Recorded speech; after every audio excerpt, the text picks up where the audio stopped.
Good morning students and welcome back to the class. Students, today we are going to solve few more numerical problems based on dipole moment, torque experienced and electric field intensity due to a dipole placed in a uniform electric field or non-uniform electric field. ठीक है, तो हम लोग ये numerical problems जो हैं वो solve करेंगे और I am not going to explain you anything about dipole और dipole moment torque experience because theoretical part of it has already been taken up with you by chip sir. उन्होंने आपको बड़े अच्छे से ये समझाया हुआ है. जहां जहां पर जिस जिस चीज की जरूरत होगी मैं साथ साथ में आपको थोड़ा थोड़ा वो एक्सप्लेन करती जाऊंगी.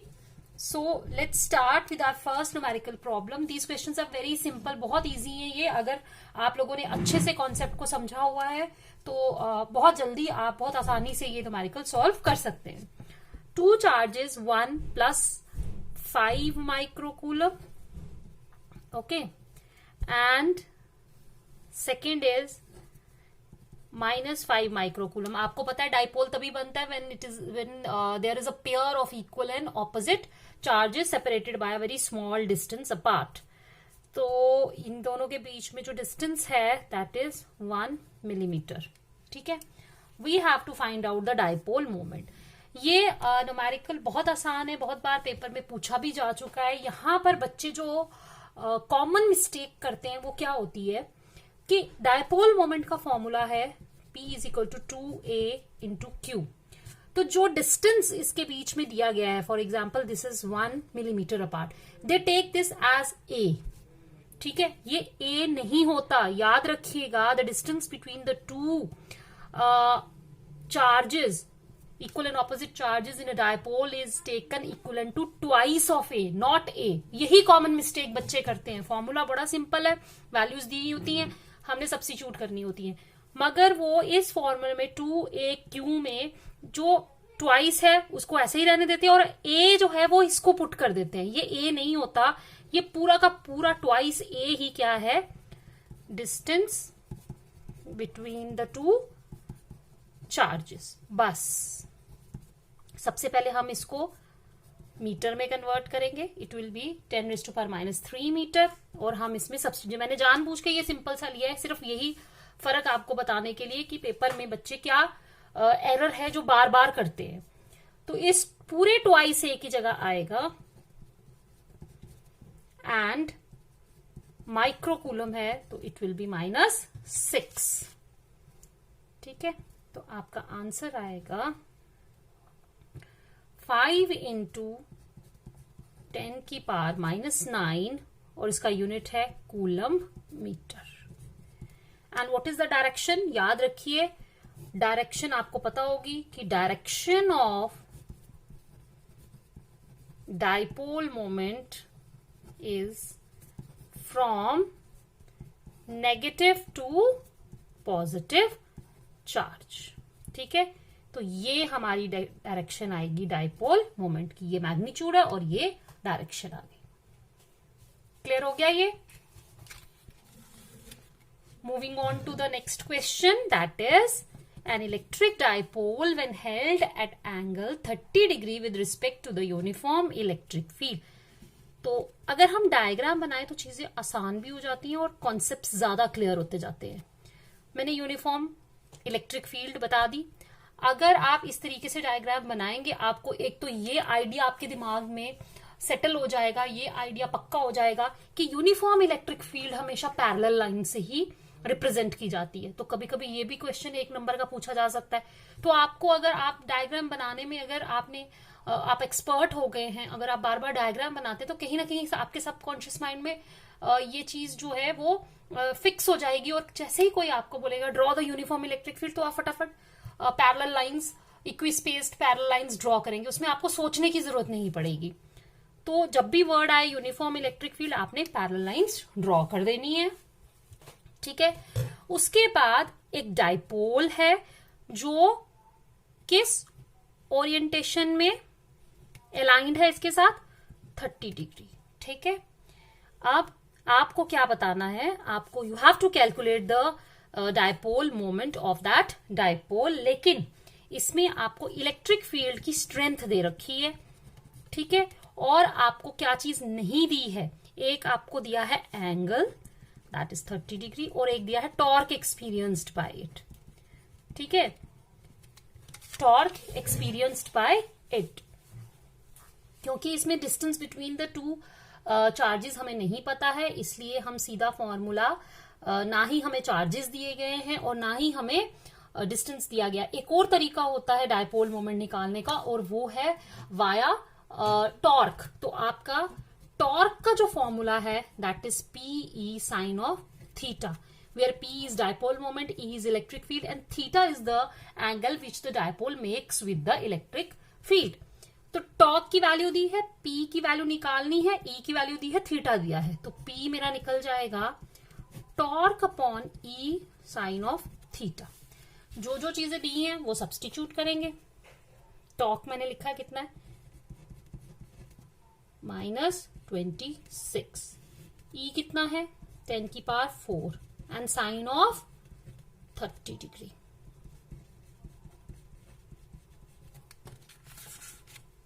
बताओ साइन 30 कितना होता है, 1/2, ठीक है। ये ऊपर चला जाएगा, ये आएगा 18 -4। इसको मैं लिख सकती हूँ 1.8 इंटू 10 की पावर -29 कूलम मीटर, ठीक है। आई होप कि अब ये चीजें तो आपको समझ आना शुरू हो गई होंगी कि मैंने इसको 29 क्यों लिखा, क्योंकि मैंने इससे एक 10 लिया और इसके साथ डिवाइड करके यहाँ पे डेसिमल लगा दिया, क्योंकि जब भी आपको 10 की पावर में एक्सप्रेस करना है तो वी हैव टू, ये जो आपका नंबर है we have to put it in up to 1 decimal place only, ठीक है। That is a right notation. ये चीजें हमने क्लास 11th में सीखी हैं।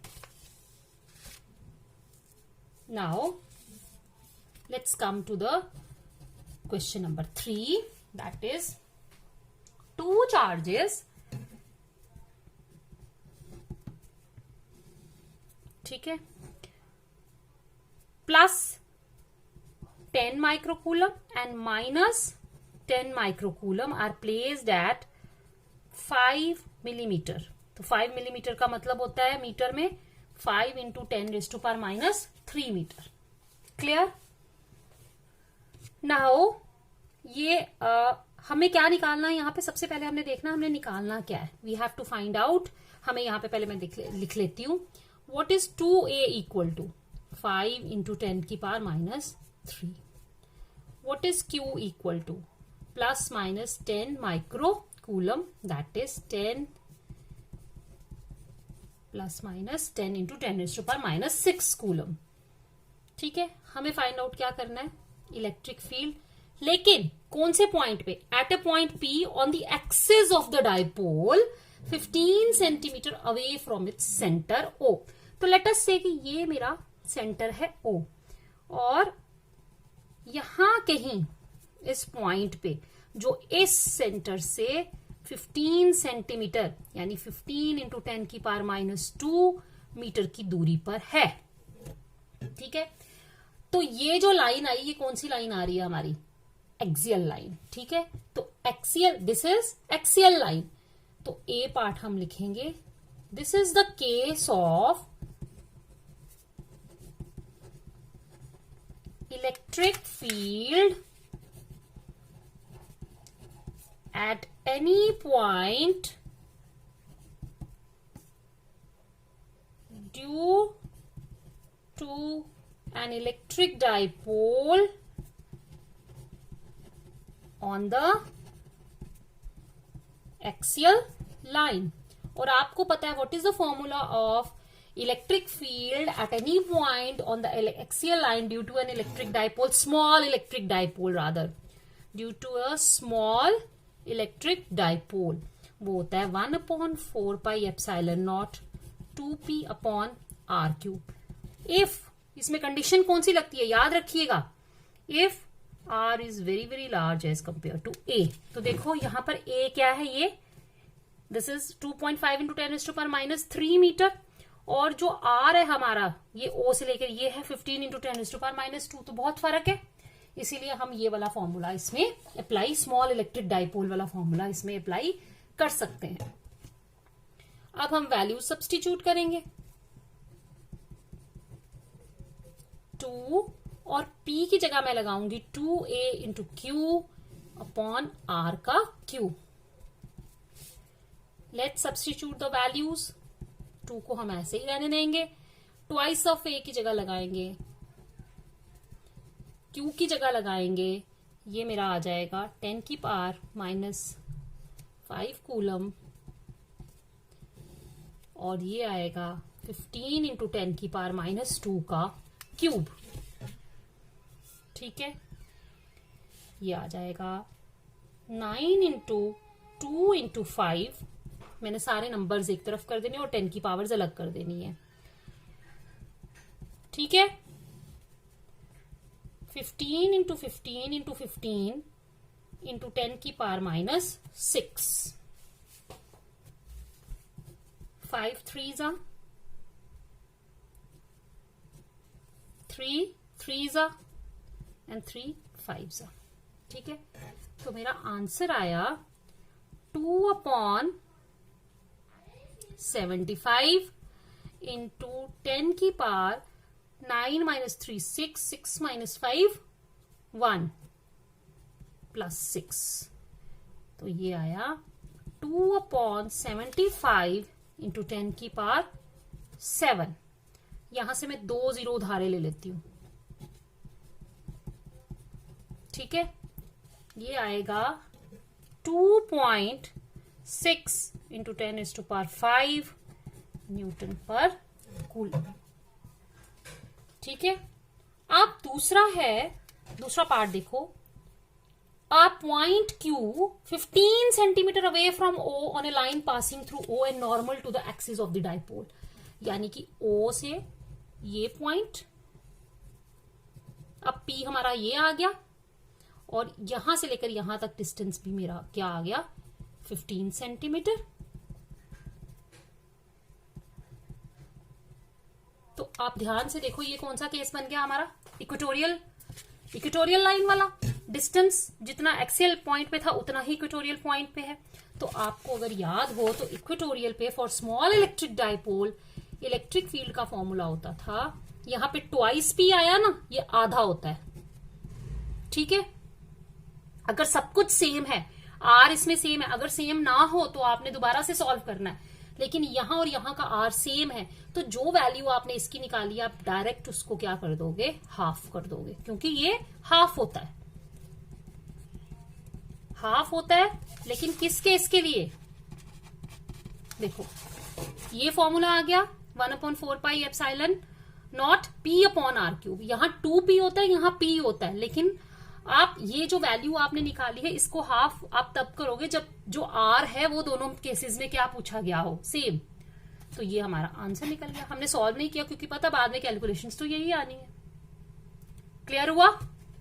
ये एक तरह का क्वेश्चन था। Now let's come to question number 4। Question number 4 क्या कहता है, The distance of the field point on the equatorial plane of a small electric dipole is halved। Double बताओ किस फैक्टर से इलेक्ट्रिक फील्ड जो है वो चेंज होगी। तो सबसे पहले तो फॉर्मूला लिखेंगे हम इक्वेटोरियल लाइन पर। ठीक है, that is electric field due to a small electric dipole on an equatorial line। ठीक है, ये चीजें कांस्टेंट हैं, तो ये क्या आएगा, inversely proportional to r³। Means अगर r को बढ़ाएंगे तो e कम हो जाएगा, अगर r को कम करेंगे तो e बढ़ जाएगा। पहला वाला केस आया when r is halved। ठीक है, means r becomes r/2। तो according to the relation 1 E क्या हो जाएगी, बिकम्स 8 times E, बिकॉज ये क्या है R क्यूब। देखो कैसे, E क्या आएगा, equal to K 1 upon R cube, K 1 upon क्या आया,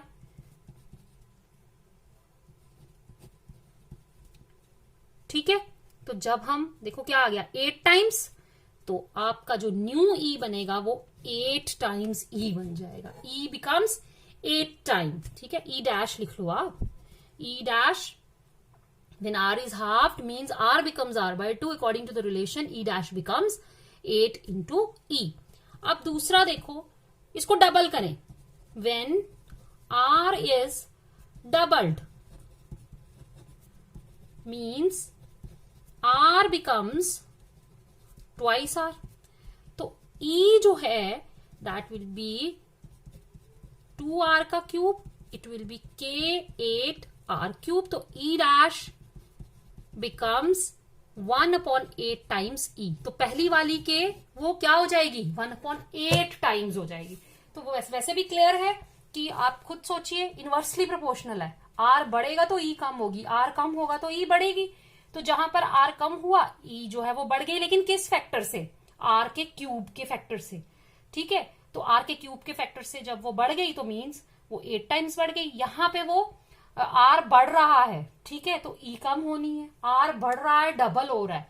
तो जब आप R का क्यूब करेंगे तो वो किस फैक्टर से डिक्रीज करेगा, 8, 1 अपॉन 8 से वो डिक्रीज करेगा। इस तरीके के क्वेश्चंस जो है वो हर ऑलमोस्ट हर क्वेश्चन में, हर चैप्टर में आपको मिलेंगे। इसको डबल करें तो वो उस पर क्या चेंज आती है, उसका सीधा सा फंडा होता है कि जो चीजें कांस्टेंट हैं उसको आपने प्रोपोर्शनैलिटी में डाल देना है, और बाकी दो चीजों का जो लेफ्ट हैंड साइड और राइट हैंड साइड है उनका रिलेशन फाइंड आउट करना, और फिर जिसको बढ़ाना घटाना है उसके हिसाब से वो आपका आंसर जो है वो आ जाएगा। Question is, an electric dipole is a pair of equal and opposite charges separated by a small fixed distance between them. The dipole is free to move. Yes. When is the action on? What is the action on it when it is placed in a uniform electric field? ठीक है, uniform electric field फटाक से आपको याद आ जाना चाहिए कि जब आप यूनिफॉर्म इलेक्ट्रिक फील्ड के अंदर कोई डायपोल रखेंगे, ठीक है, What is the action on it when it is placed in a uniform electric field? Suppose आपने क्या किया है, इसके ऊपर इस डायरेक्शन में एक डायपोल रखा है, ठीक है। तो अब आप देखो, ये QE इस डायरेक्शन में फोर्स एक्सपीरियंस करेगा, ये QE इस डायरेक्शन में करेगा। तो आपकी जो नेट फोर्स होगी, बिकॉज फोर्स यहां पर एक्ट कर रही है, इक्वल एंड ऑपोजिट फोर्स जो है एक्ट कर रही है along to different lines of actions of force, तो नेट फोर्स किसके बराबर आएगी, QE minus QE equal to 0।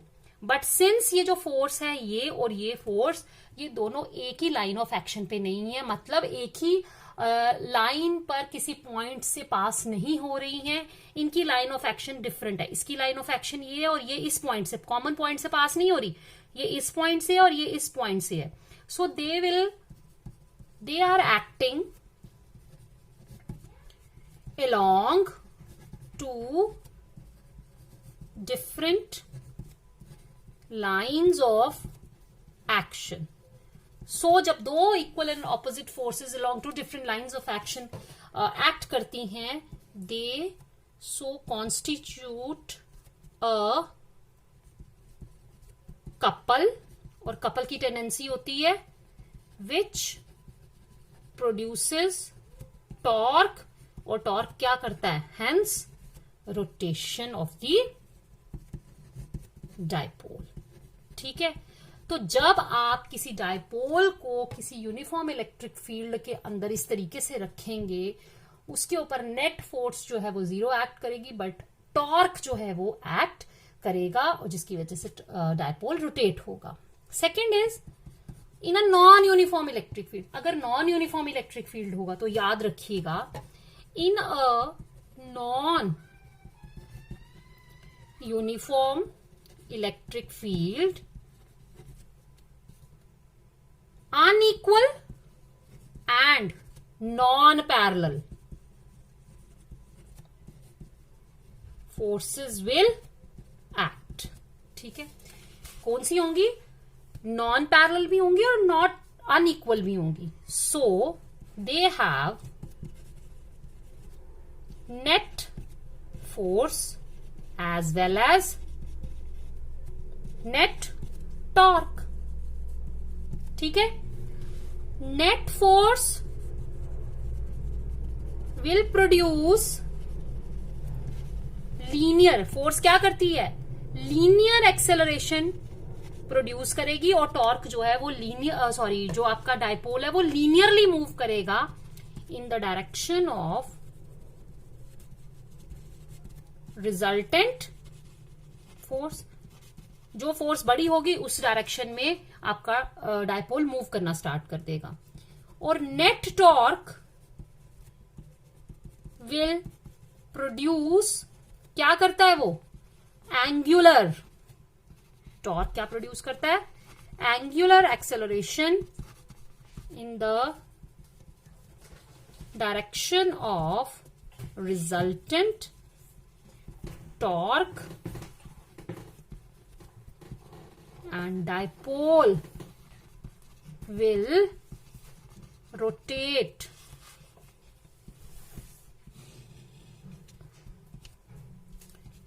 in the direction of resultant torque. Okay, आया समझ ये? Now let's move. An electric dipole free to move is placed in a uniform electric field. Explain along with the diagram its motion when it is placed parallel. मैंने parallel वाला तो आपको पहले ही parallel नहीं बताया, perpendicular बताया. parallel वाला बताती हूँ. For example, पहला वाला केस ले लेते हैं हम. ये हमारी इलेक्ट्रिक फील्ड है और ये ले लिया हमने डायपोल. अभी मैंने बताया कि डायपोल की जो डायरेक्शन होती है, डायपोल मोमेंट की जो डायरेक्शन होती है, that is from negative to positive. तो आप नेगेटिव यहां ड्रॉ करोगे, पॉजिटिव यहां ड्रॉ करोगे. ये पैरेलल जा रही है इलेक्ट्रिक फील्ड, तो ये हमारा जाएगा P.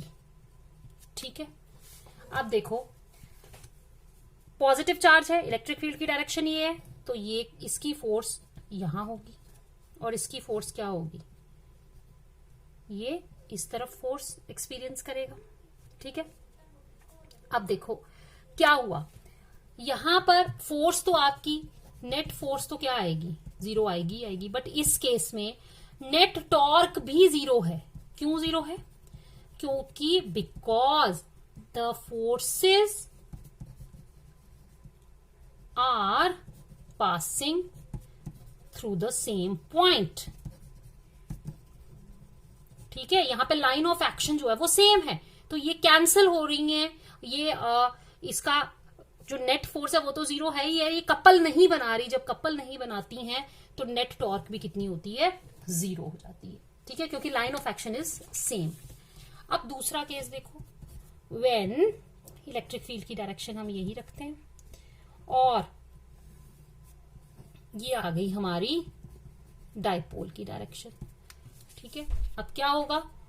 ये आ गया QE और ये आ गई हमारी माइनस QE. तो बताओ अब हमारी इस केस में नेट फोर्स तो 0 ही आनी है क्योंकि इक्वल एंड ऑपोजिट है, but net torque will exist. ठीक है, बिकॉज किसकी वजह से? Because of couple constituted by a pair of equal and opposite forces acting along two different lines of action. ठीक है, आ जाओ अगले क्वेश्चन पे. An electric dipole of dipole moment, this is placed in a uniform electric field. Write the expression for the torque experienced by the dipole. ठीक है, तो आपने torque का पहले फॉर्मूला लिखना है. It is P cross E. ठीक है, पहला जो क्वेश्चन उसने हमें पूछा, identify two pairs of perpendicular vectors in the expression. ठीक, याद करिए आपने वेक्टर में किया था C vector is equal to A cross B, यानी cross product of two vectors. क्या था cross product of two vectors? कि दो वेक्टर्स का क्रॉस प्रोडक्ट करके जो तीसरा वेक्टर आता है, C vector is perpendicular to both A vector and B vector. यानी अगर आप दो वेक्टर्स का क्रॉस प्रोडक्ट लेते हैं तो जो उसका आंसर यानी प्रोडक्ट कर जो उसका थर्ड वेक्टर आता है, that third vector is individually perpendicular to A and individually perpendicular to B. तो यहां पर भी देखो कि ये आपका एक वेक्टर है which is the cross product of these two vectors. तो ये जो वेक्टर आएगा जो इनके क्रॉस प्रोडक्ट के बाद आएगा, that vector is individually perpendicular to P and torque is perpendicular to E. ठीक है, तो ये पेयर हुए टॉर्क और P, टॉर्क और E, ये आपस में परपेंडिकुलर हैं. Show diagrammatically the orientation of the dipole in the field for which the torque is maximum. ठीक है, तो यहां से हम लोग टॉर्क का फॉर्मूला जो है वो आपने लिखा, that is torque is equal to PE sine on theta. मैं सिर्फ इसमें डायरेक्शन अभी नहीं ले रही, सिर्फ मैग्नीट्यूड ले रही हूं. तो आप देखो मैक्सिमम कब आएगी, when this sin theta will be 1. तो sin theta will be 1 for theta equal to 90 degree. तो मेरा टॉर्क कितना आया, PE. तो आपका ये होता है मैक्सिमम वैल्यू, और मैक्सिमम वैल्यू के लिए इसका मतलब है कि अगर ये मेरी इलेक्ट्रिक फील्ड है तो मेरा जो डाइपोल है वो 90 डिग्री इसमें अलाइन होगा. उसका जो डाइपोल मोमेंट जो ये बनाता है angle, that will be 90 degree. ठीक है, अब कहता है half the maximum value. Maximum value में पता चल गया इट इज क्या है, PE. सो B पार्ट है half the maximum value. Half the maximum value का मतलब क्या हुआ कि आपका टॉर्क कितना होगा, PE बाय 2. तो दैट विल बी, ये कब आएगा, व्हेन इट इज. ठीक है, तो मैं यहां लगाऊंगी PE by 2 is equal to PE sine of theta. तो बताओ ये PE और PE तो कैंसिल हो गए. साइन थीटा किसके बराबर आया, 1/2 के. तो थीटा की दो पॉसिबल ओरिएंटेशन हो सकती हैं, वैल्यूज हो सकती हैं, वो है 30 डिग्री और 150 डिग्री. क्यों, क्योंकि साइन 30 डिग्री के लिए भी 1/2 है, साइन 150 के लिए भी 1/2 है. साइन 150 के लिए जो आपकी साइन की वैल्यू आएगी दैट विल बी, देखो कैसे फाइंड आउट करते हैं, sine 150 is equal to sine 180 degree minus 30 degree, that is sine 30 degree. And since 150 degree lies in the second quadrant और वहां पर साइन जो है वो पॉजिटिव होता है, तो that is why it is positive 1/2. Positive 1/2. तो 30 डिग्री और 150 डिग्री एंगल के लिए आपकी जो टॉर्क की वैल्यू है वो हाफ होगी of its maximum value. Third आया 0. तो थर्ड केस में हम लिखेंगे PE sine of theta is going to be 0. P और E तो 0 होंगे नहीं, क्या होगा, तो थीटा किस किस एंगल के लिए 0 आता है, थीटा इज इक्वल टू 0 और 180 डिग्री. 0 होगा तो भी इस पे 0 इलेक्ट्रिक फील्ड ये एक्ट करेगा, निकाल रहे हम, टॉर्क एक्ट करेगा, और 180 होगा तो भी 0 टॉर्क एक्ट करेगा. सिर्फ फर्क क्या होगा, इसमें ये स्टेबल इक्विलिब्रियम, दोनों में ही इक्विलिब्रियम है, ये स्टेबल इक्विलिब्रियम है, एंड दिस इज, ये भी अलग से क्वेश्चन पूछा जाता है, अनस्टेबल इक्विलिब्रियम. ठीक है, क्लियर हुआ. Now next question is, a system has two charges 2.5 into 10 to the minus 7 coulomb and QB equal to minus 2.5 into 10 to the minus 7 coulomb located at points A 0 0 minus 15 centimeter and B 0 0 plus 15 centimeter respectively. What is the total charge and electric dipole moment of the system? इसमें आपने क्या करना है, इसमें आपको coordinates दिए हुए हैं, ठीक है. किसके कोऑर्डिनेट्स दिए हुए हैं? चार्जेस के, कि वो एक 3 डायमेंशनल हमारे पास सिस्टम है, ठीक है. 2 चार्जेस जो प्लेस किए हैं वो उन्होंने इस तरीके से प्लेस किए हैं कि पहले के जो कोऑर्डिनेट्स आते हैं वो है 0 0 माइनस 15 सेंटीमीटर. तो मैं इसको क्या करती हूँ, इसको y एक्सिस ले लेती हूँ, इसको x ले लेती हूँ, इसको y ले लेती हूँ, इसको z ले लेती हूँ, ठीक है. इससे हमारे आसान हो जाएगा. तो पहला जो मेरा पॉइंट आया A, जहां पर कौन सा चार्ज लोकेटेड है? System has 2 charges, this and QB is equal to this located. ये वाला जो QA है वो A पे लोकेटेड है और QB जो है वो B पे लोकेटेड है. तो सबसे पहले मैं A की पोजीशन निकालती हूँ.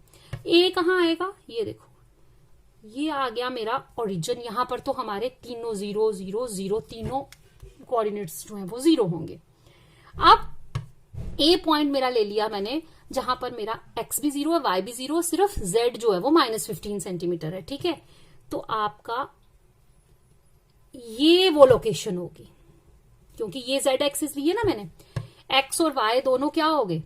ये this is minus z axis. तो माइनस z एक्सिस पर हमारा ये पॉइंट आ गया A, ठीक है. और यहां पे मेरा चार्ज पड़ा हुआ है 2.5 इंटू 10 की पावर माइनस 6 कूलम. क्लियर हुआ? अब B पॉइंट जो है वो 0 0, x और y तो 0 ही होंगे, और z जो है वो कितना है?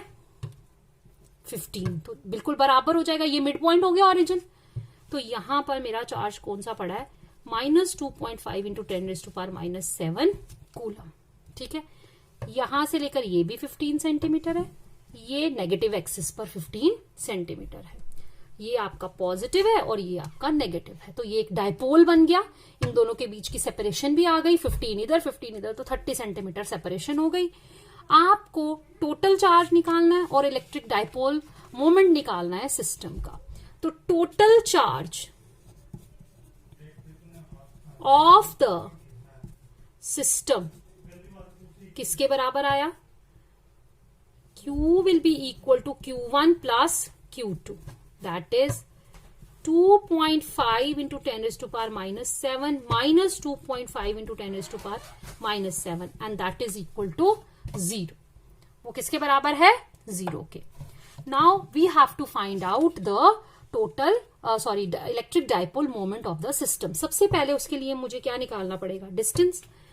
तो twice of A, that is the distance between the 2 equal and opposite charges is equal to 15 centimetre plus 15 centimetre. कितना आया? 30 सेंटीमीटर. 30 इंटू 10 की पावर माइनस 2 मीटर. तो डायपोल मोमेंट का फॉर्मूला आपको पता है, that is twice A into Q. 30 into 10 की power minus 2 into, ठीक है, दैट इज